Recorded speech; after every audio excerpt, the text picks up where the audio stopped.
Thank you so much for inviting me to this very important uh, annual event, I thought. I've been here before a couple of times, but once again, indeed a privilege to be here. And to listen to such erudite discussions from various people. A short time that I was here, I was trying to, understand. And I was very happy that people are considering and discussing issues which the technology has been the biggest disruptor in recent times in several areas. I personally work in three areas. One is the uh, technology and, of course, public finance and climate change. To me, even though my background is in public finance and I work in the area of technology, tech laws, I run a law firm which does TMT work. I think the biggest disruptor for which the world would probably be ill prepared to handle will be the climate change disruptions. Some of it which has probably not been even assessed to the extent necessary. Maybe AI will help. Some of these technologies would probably help to assess the extent of change that will happen as a result of climate. However, my topic that has been assigned to me to speak on today is about trust, and I found the word trust all over. I would like to begin my discussion on this topic. The topic is the future of trust, data security, privacy, and quantum innovation. All very, very, contemporary topics, contemporary issues. So let me begin by one narration which the finance minister of India once narrated to me once when I was in Parliament. So correction here from the introduction that I finished my term in the Parliament in about a couple of years ago, so I'm no more in the Parliament, though I'm in politics. Okay, so the narration was this, that when she was traveling in Bangalore, she found that there was a car in front of her which rolled down the glass panes, the window, and showed the mobile phone to a vendor who was selling probably apples, the QR code, took the apple and just drove on. Use is a very small act of technology adoption, you might say. India is one of the biggest or the largest countries where the technology adoption has been very, very high, despite a crowd which is probably not technologically literate and even financially literate. Why this has worked in India is because of this word called trust. The man who is selling has believed that that particular money or that amount of money is been rightly paid to his account, which is linked, and therefore he keeps on selling these things without bothering to check whether this money has actually been credited to his account or not. And the person who has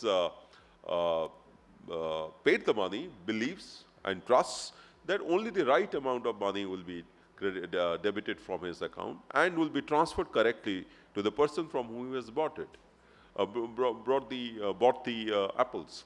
So what it shows here is that trust is at the root of any kind of technological diffusion. The trust is engendered only when there are, he talked about standards, he talked about codes. I would start from a higher level, when there are regulations, when there are acts, when there are guidelines, when the belief that whatever I am, in this case, whatever I am paying is the correct amount, it is going to the right place, I don't need to check it every time I do a transaction, and the person who is paying it also believes that it is trustworthy. If you're going and tapping your card in a POS, in some kind of shop, you also believe that the same thing is happening. The e-commerce has blossomed in India because of this trust factor, that people who are, or the actors who are involved in these transactions believe that it is trustworthy. Whenever there has been a breach of trust, as in our normal lives, The problem that comes to the fore is that business suffers, but more importantly, technology suffers as well. The diffusion of technology suffers. History is replete with several instances where a breach of trust has resulted in a collapse of a technology or collapse of a particular business. And I need not recount here, many of you would have your personal experiences.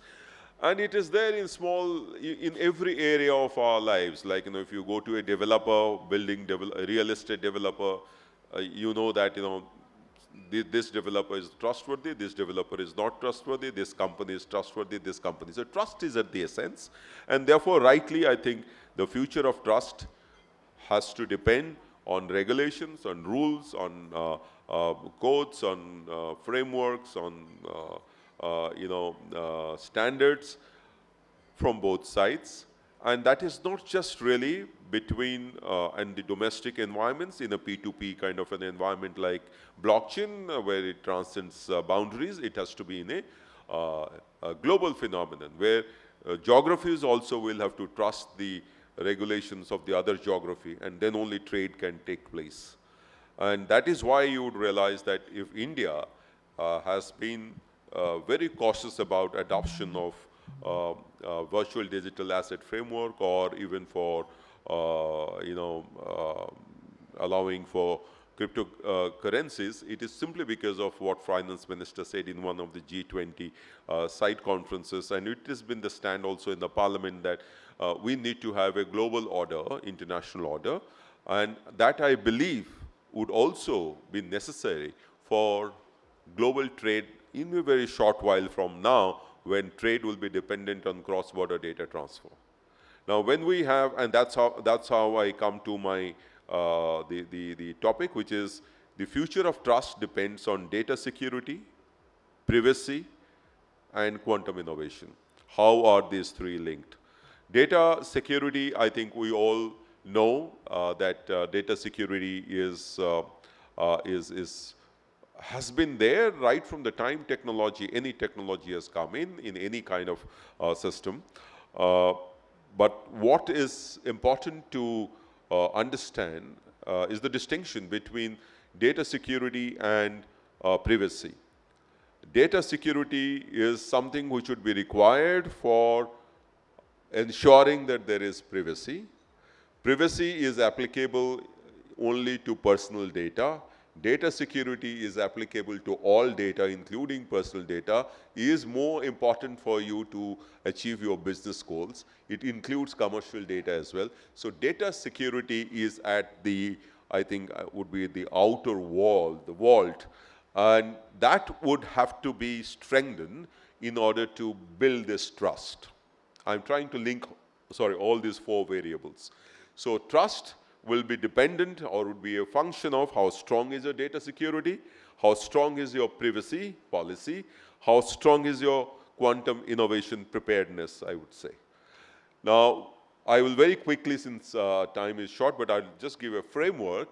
As far as data security is concerned, we have been working on it. It will depend on IT. Since all of you IT professionals I've been an IT auditor for when I was at the CAG, I've been an IT auditor auditing UN systems across the globe. So I'm using terms which I'm sure you will understand. So IT controls, ensuring that the controls are in place, the controls are robust, their controls are being checked from time to time, the physical access controls, the logical access controls, everything will be a part of data security.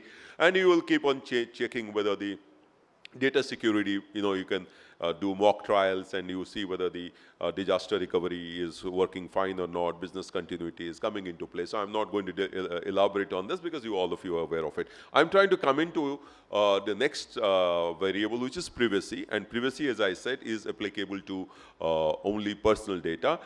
Data security provides the first layer of protection, data protection. Data privacy is all about permissions, consent, and purpose. So data privacy and data protection, people sometimes conflate. That is not correct. Now that India, we are well established as far as data privacy regime is concerned. Fortunately, I was a member of the Joint Parliamentary Committee on Data Protection, Personal Data Protection Act that came in, and in fact, when the bill got passed, I was speaking about it. I'm not getting into details. I'm just coming to tell you that data privacy will be talking about 3 issues. The most important thing is consent. The number 2 is data purpose limitation. For what purpose you are taking personal data, not all data, personal data, and whether you are sticking to it or not. And the third thing is data minimization. Don't take data that is not personal data, that's not necessary. You are wasting your storage space, and you are also compromising your data security concerns, because the more this data you store, as I said, since this is the vault data security, you will be spending much more money in protecting that data, both personal and non-personal. Personal data protection or privacy is more important because the penalties are 250 crores, minimum is 50 crores. That's the new data law. We have just 18 months, and it's ending in May 27. So we can't, that's the law of the land now. And why are we doing all this? This is just to ensure that the future of trust in the system, in the various stacks that we have talked about in the previous presentation, whether the India stack, the DPI stack, or the Agri stack that we are building, using AI or not using AI, the small language models, the large language models, the frontier models, everywhere data protection, data security, they will be common. They will be all same everywhere. You need to take care of this. So these are things which are irrespective of the technological changes that you're bringing in. This is something which is going to provide you the trust that is required out of that technology, or the use of those technology in various use cases. The privacy angle is much more serious, simply because of the fact that you have to understand this, that this is where I think, again, there is a little bit of a problem that people have, is that I have a brilliant technological solution to a huge use case, but that is not what is coming in the way is the law of the land. Unfortunately, we have to come to terms with this. I speak about it everywhere, and I was very happy to see some of those points here in the last presentation. Auditability, traceability, reasonable restrictions. These are all part of our fundamental rights. These are ingrained in the Constitution. It is not just the Puttaswamy judgment just didn't come out of from nowhere. It just interpreted that privacy is a part of Article 1921, right to life, and it just gave a constitutional status to this right. So whether you like it or not, whether you develop the most brilliant technology or not, you have to adhere to this. That's what the courts will do. And so when it comes to enforcement, which will be an issue, when it comes to checking whether the breach has been breach of data which has resulted in a bodily harm or non-bodily harm or any kind of harm to a data principal, then the question will come that whether this auditability was there, the standards were followed or not, the digital, the data security architecture was there or not. So these are things which are not negotiable now. So when we develop systems and all this, it is not just because of, you can't say, okay, I'm having a high compliance cost, which I understand for a micro sector or for a startup. It brings in high compliance costs, and this is what we discussed at length in the Joint Parliamentary Committee. We discussed with several MSMEs. I was also in the Finance Committee for 5 years, so I know the fintech.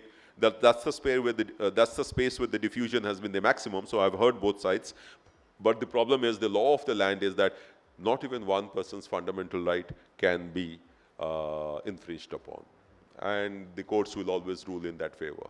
So all our technological evolution, technological diffusion, and framing of standards and controls will have to respect this. Now coming to the third variable, which is relating to quantum. It brings in a different challenge, completely different challenge. Here we are using all our resources and all our knowledge of technology to build security, to build privacy, to ensure that there is no data breach, to ensure that even if there is a data breach, there is a auditability or traceability to fix accountability and impose a penalty, and the penalties, as I said, are quite stiff. The quantum thing changes everything. The qubits, they change everything. The very encryption that you have used to build this architecture can be is rendered useless by the use of quantum computers and quantum technology. So that's a challenge. Now, how do you negotiate that? This is something which is, that's why I'm linking it to the future of trust. The future of trust is now whether the current level of technological technological ecosystem, everything, all technologies, is prepared to handle the quantum computing that is going to come by, which will challenge the very encryption that architecture that you have built to safeguard your data or safeguard your business or safeguard your, goal or, this trust. Now, if you want to retain this trust in your product, in your technology, or in your offering, then you have to be prepared to face this onslaught which is going to come not very far from now. It will happen, and India is doing very well. India is progressing very well. So I'm going to talk to the flips. I talked about both the sides. I'll talk about both the sides. The flip side is we have to be prepared. We have spent lots of money, lots of resources, both hardware, software, digital infrastructure, everything to ensure that there is data security, that there is privacy, but we have used a protocol, we have used an architecture which will be rendered useless by using quantum computers, quantum chips, and quantum ecosystem. Then what does one do? So the future of trust will now depend on whether we are prepared to handle this situation. What many people are doing across the world are that they are now, in fact, protecting the encryptions themselves, the datas themselves, so that whenever these computers come in, they will be exactly able to know how much of it is going to get unraveled and how much of it has to be protected. Since we are, in fact, the figures I have is that the National Quantum Mission, we have 6,000 crores in India, and it has already met more than half of its targets in 3 years, including 1,000 kilometers quantum secure communication link built on homegrown technology, and on the way to become 2,000 kilometer network. Now, this is where, if we are lagging behind AI, I think this is where India can actually lead the world and set the benchmarks, set the standards, set the protocols, be ahead of the curve to tell that these will be the measures required for ensuring data security and privacy of the data principles of privacy of the citizens. This is the way international trade should happen. India is in that position. So that's the opportunity available. So while retaining trust in business as well as in trade, India will be in a position to influence this particular trade and business by being ahead of the curve as far as quantum computing is concerned and the quantum ecosystem is concerned. But the question is whether companies, businesses, startups, micro, small industries everyone is using tech now. Everyone is tech now. So to say that this is a tech-enabled company or tech company is meaningless. Everyone is using tech. Whether they will be in a position to adapt to this change, because this will be a huge cost again. Now, that's something where I think all of us have to think about.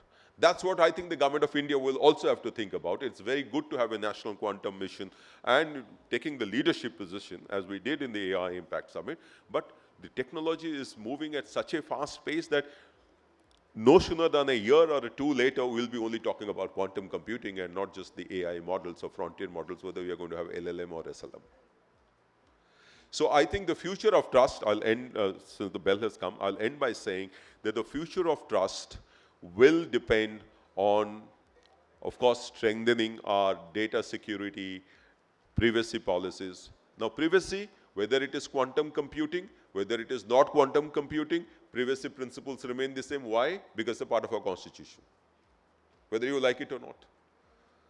It's a part of a fundamental rights. You can't rewrite a constitution. You want to change anything because of your technological evolution, go to the parliament, make a constitutional amendment, well nigh impossible. That's the reality. So if you want the users or anybody who uses technology to continue to retain the trust in these evolving times, these are the factors which will remain permanently sacrosanct, but the architecture will keep on changing. And change in architecture and protocol will obviously have costs. These costs will be different for different kind of firms and different kind of companies. That would be the challenge. Just like in climate, everybody knows there is a climate change will bring in great changes, but we do not have climate finance to adapt to that change. Same here. Thank you so much.